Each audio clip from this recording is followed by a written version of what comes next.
Well, welcome back. It's the 9th of January. My new year started off a little bit weird. So after I uploaded the last video, like immediately afterwards, I got a text from my mom that said that my uncle had passed away. And then the next day, my coworker was terminated. And by coworker, I mean my teammate. So it left just me and the boss in the department. So yeah, my new year is off to some kind of crazy start. But aside from that, I've had something on my mind for the past few days. It's really kind of, I'm stewing over it. And so I thought I'd make a video about it just to talk about it. I did put down some of my thoughts, written them down. I don't normally write notes for videos like this. I just sit down and talk. But I thought today would be, it's a little bit more, I guess in depth, and it might be longer. I don't know. I'm just gonna talk until I'm done talking. So for the few of you guys that watch this, I apologize in advance. I struggle with, like a lot of people do, with people pleasing. And that causes me to chase after people. So I'm tired of it though. It usually always ends up with me feeling bad about myself, about the situation. It causes me a lot of anxiety. I need to just learn to like let that stuff go. It's exhausting. So I have this need to make the people around me happy. It's almost a compulsion to a point. Well, maybe not, but it sure feels like it. Like it occupies almost all of my mind at times. It manifests differently depending on the relationship that I have with a person. So I don't walk around trying to people please strangers, right? I don't give much care to my outward appearance, as far as like, I don't wear makeup, and most days I don't even bother with my hair. It's in a messy bun, right? I'm not too concerned about that stuff, and I never really have been. But depending on who the relationship is with, I kind of people please in a different way. So in my family unit, I'm the peacekeeper. I spend a lot of time and energy trying to make sure that people in the family aren't fighting, and specifically my mom and my sister. They have a very rocky relationship at times, and I'm in the middle. And I used to spend a lot of time with both of them, trying to like get them to see each other's point of view. It's like, well, mom said this, and then my sister said this, and well, what they really meant is maybe you could think of it this way. And I spent a lot of time like reframing their arguments with each other. But I don't do that anymore. I found that I was getting too involved in the drama, and it was just a headache for me. So now I simply say, well, mom's gonna do mom things, and then let's call my sister Jane. Jane's gonna do Jane things. That's basically what I say. It's essentially like, just accept them for who they are and let it go. Like you can't stew on every little nuance of what people have said all of the time. Yes, Moss, you're interrupting my video again. Do you want to be the star? Come up. Come sit. All the time he's here visiting. I mean, he lives here, but he's visiting the videos. Yes. Would you like to participate? I know that you don't like to people please, because it would please me greatly if you wouldn't scratch on my couch.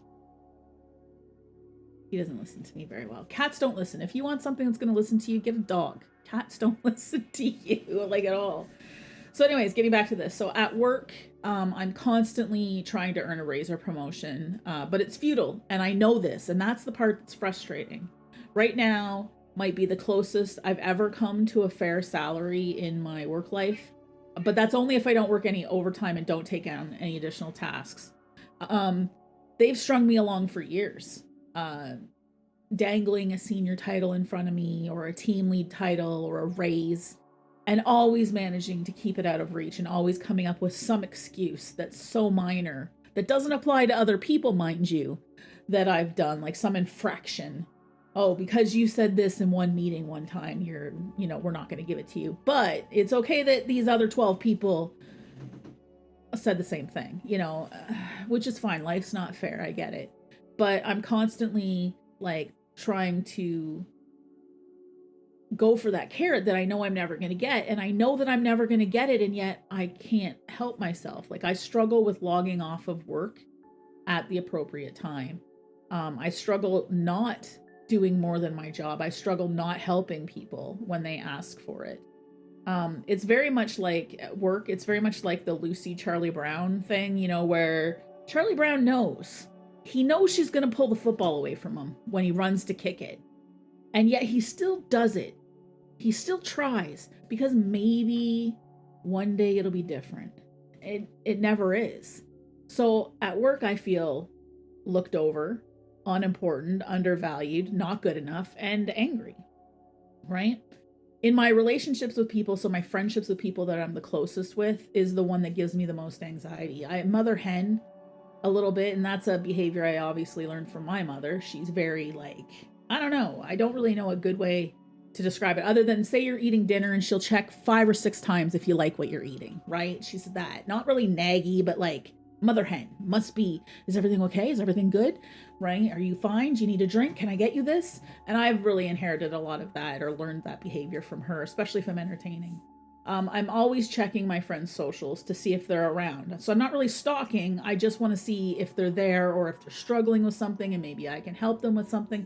So I check their socials and I make sure I keep up with their Discords if they have them and whatnot. I try to make sure I'm always available when they ask me to be. And I also make sure that they get priority when I'm replying and or having hangout plans, right? The thing is with these relationships though, is these are the ones that make me the most upset. And I'm like, I guess because on a day-to-day basis, these relationships are the ones that change the most, right? They're the most fluid relationships. These are the ones that I also feel the most hurt and betrayed by. They're not like, I guess over time it kind of stabilizes. The longer I'm in a friendship with somebody, the more I come to trust that they're not going to go away and that if they don't text me back for 2 days, that they're not gone from my life. They're just prioritizing everything over me, which hurts by itself because I'm not anyone's favorite person, right? I'm not anybody's preferred person. When I want to do something that involves other people, I have to be the one to initiate and organize everything. And I don't like that. I'm not the person that gets invited. I'm the person that does the inviting, right? If I want to go to a party, I have to throw my own birthday parties basically. And I don't like that. Like, why? Can I not have somebody feel that I'm important enough to do something like that for me? It's very rare, right? So I play video games and I like to play a lot of Destiny 1 or Destiny 2. So I was never asked to do day 1 raids. So when a new raid drops, it's always, you know, exciting for everybody going blind and they do this raid. I would never get asked. So if I wanted to day 1 raid, I had to create my own raid team, which I did.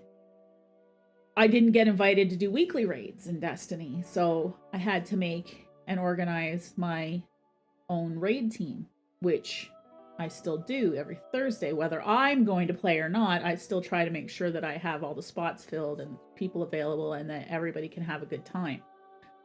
But I don't get invited to anything like that. I have to do it myself. Moss. Okay, we got to give him treats again. I'm trying to train him so he doesn't scratch on the couch, like I said last time. So he gets like a couple treats. Here you go. Eat your treats. And there's one on the floor that he's not even eaten yet.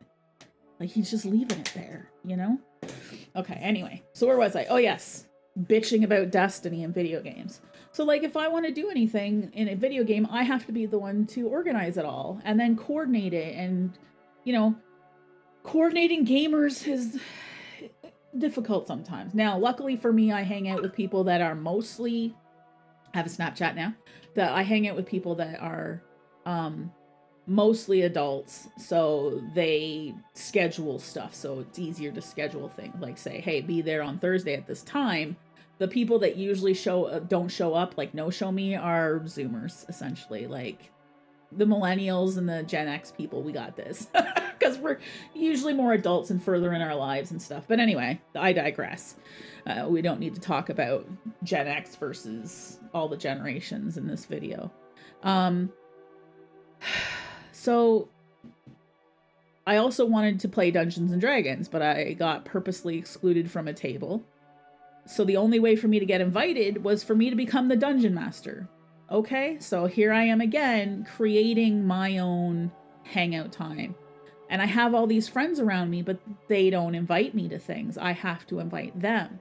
And so I have to do a lot of work, like it's actual real work, to try to get people to hang out with me. And that makes me think that people want the event and not me. And that's how it always feels, right? But I get it. I get that some people are organizers and some people aren't. And some people are inviters and some people are invitees. Even to hang out with my childhood friend Willie, I have to be the one to instigate it. Like, I have to be the one to ask him. And he'll take sometimes 2 or 3 days to get back to me. I messaged him Thursday and here we are on Tuesday and he's still not even messaged me back. So, right? How does that make me feel? Well, pretty fucking shitty, right? But what can I do? But I end up organizing everything, and I'm pretty sure from the outside it looks like I'm some kind of control freak, right? Oh, Jen must organize everything. No, I organize things because I have to. Because if I don't organize it, I'm completely left out.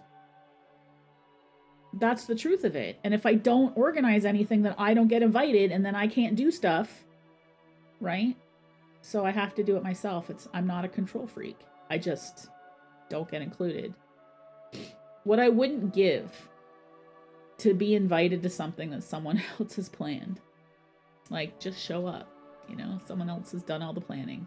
And to be specifically chosen as opposed to answering an at everyone cattle call.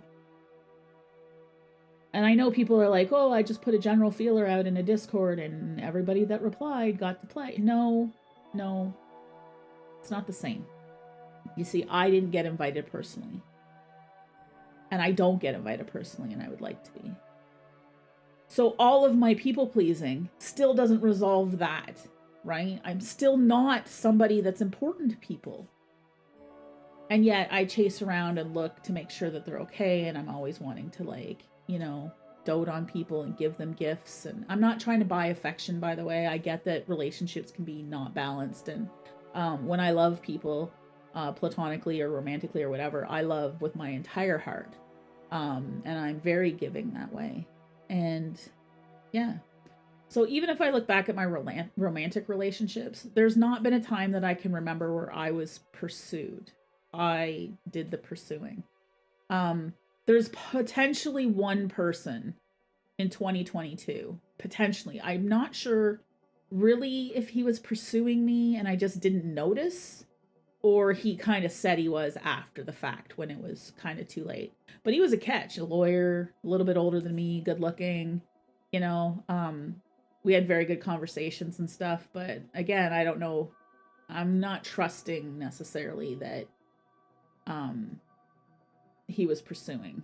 But maybe. I don't know. But other than that, nothing. Even my marriage, I was the person that had to, like, firm it up and be like, hey, this is going to be a real relationship. When we first started dating, he asked me to marry him, but I had to basically tell him. You know, I didn't really give an ultimatum, but you know, I had to make sure for a number of months that he knew that I was marriage minded, and that if I wasn't going to get married, then he was wasting my time, right? So, but that again is me being direct and me taking the initiative and me putting the work in. And the other person just receiving and not really giving a lot back. And maybe I'm a horrible person and I just don't see what my friends and family or people are doing for me. There's some exceptions I'll get to in a second. But maybe I'm not seeing what other people do for me. But I do know that outside of work today, I haven't had conversations with people that are not my workmates.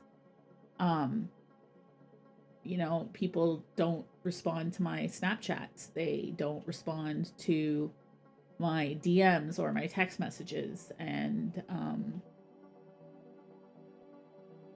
they definitely don't call me. I wouldn't answer my phone anyway. Who uses their phone to make phone calls, like, legitimately? Right? But yeah, it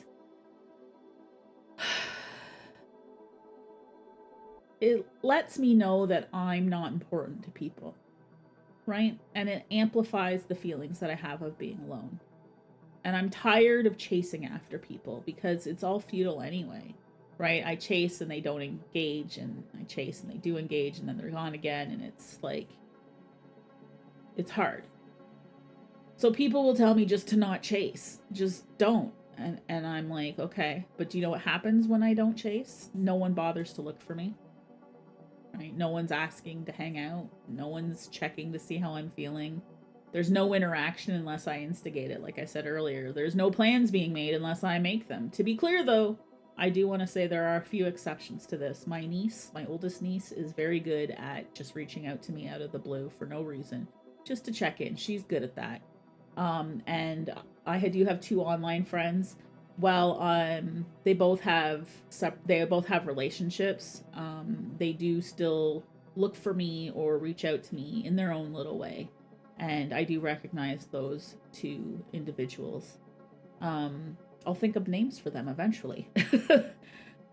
So I don't want to feel not important. I mean, I think that that's normal, right? I think everybody wants to feel important at some point in their lives. They want to feel that they're, you know, wanted and included, and that they're valuable to somebody.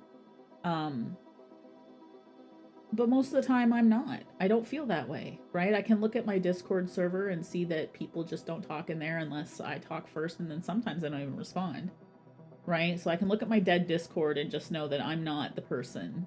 I'm not I'm not anybody's favorite for anything, right? Anyways, I don't want to be considered not important, it says here. I want to matter to the people that I love and care for. And it truly feels like I don't matter to anybody. It feels like I'm invisible. And I don't want to be an afterthought. I want to be, you know, I put my friends and my relationships and the people in my life, they're very close to the front of my mind all the time. I would like to be there that way in somebody else's mind. But when I'm never invited to be asked, or like when I'm never invited to hang out, or if people don't talk to me, like text me, or I'm not invited to come over or hang out or anything, that always makes me feel like I don't matter. And I know kind of where it comes from.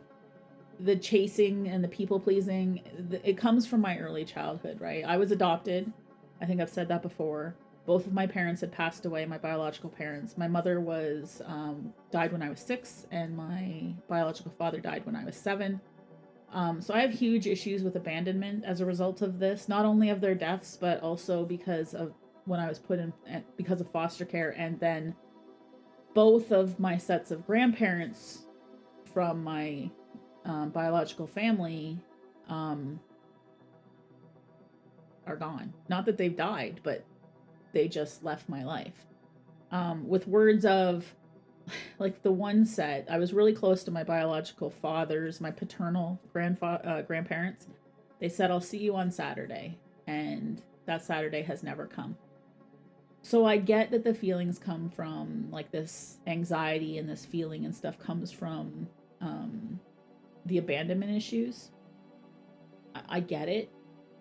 I don't have any idea how to fix it. I don't have any idea how to change this. I have no concept of how to resolve it.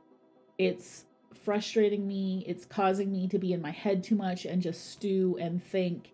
And then I'm losing sleep, and then my anxiety disorder is like extra high, and it causes me to not be able to focus on things properly. It's draining me. It physically hurts my body. It assists in me not wanting to do any of my hobbies, right? So I've pulled away. This week, I have barely talked to anybody. And I'm lonely.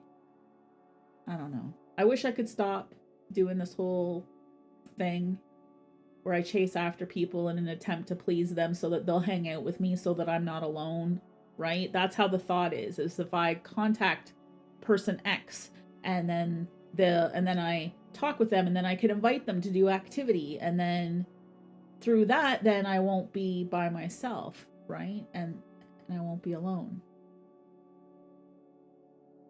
But here I am, alone. And I don't know. I'm afraid to be alone. I'm deathly afraid to be alone. I think my fear of being alone is probably its own conversation entirely, but I'll touch a little bit on it now.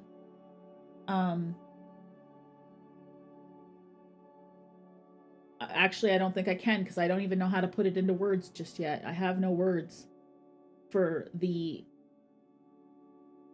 magnitude of not having anybody with you, to not have any kind of like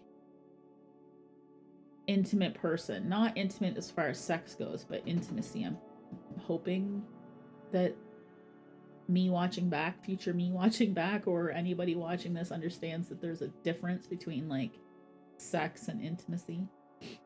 And you can have intimacy with a platonic friend.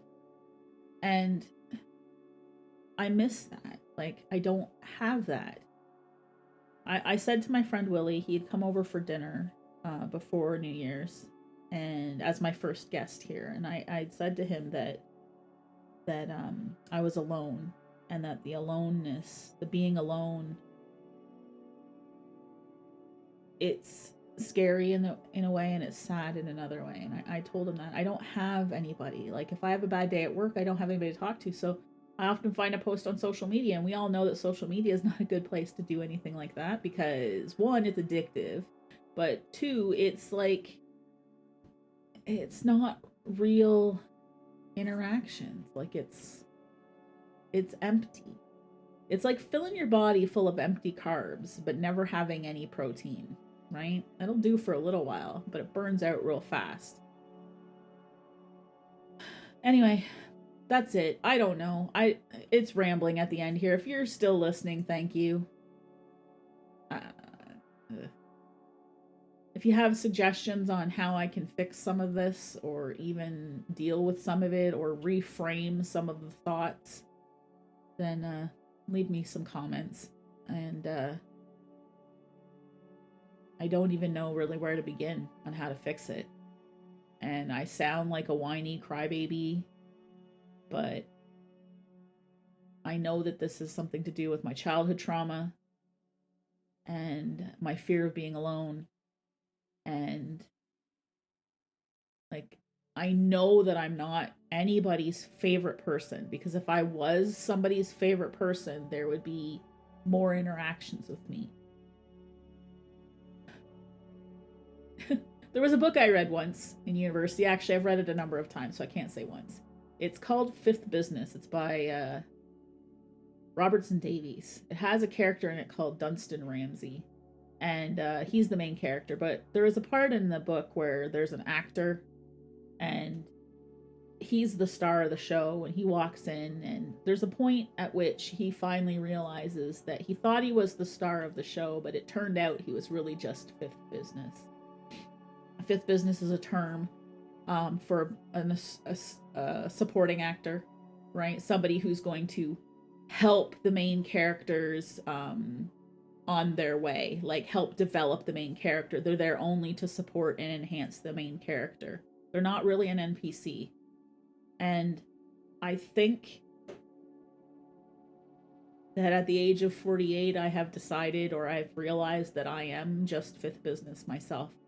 My purpose and goal in this life doesn't seem to be one that is going to be like, I don't think I'm going to have a person. Like, I'm there just to support other people. There won't be support for me.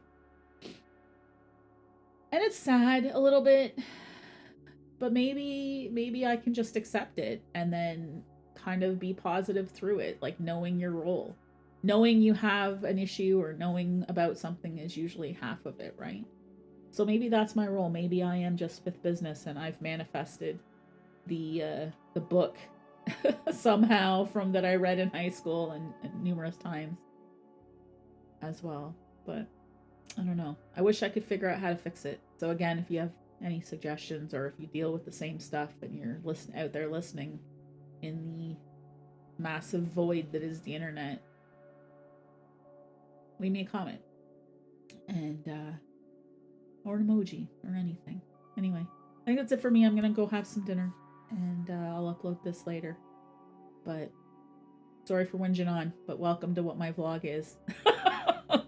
I hope you have a good night.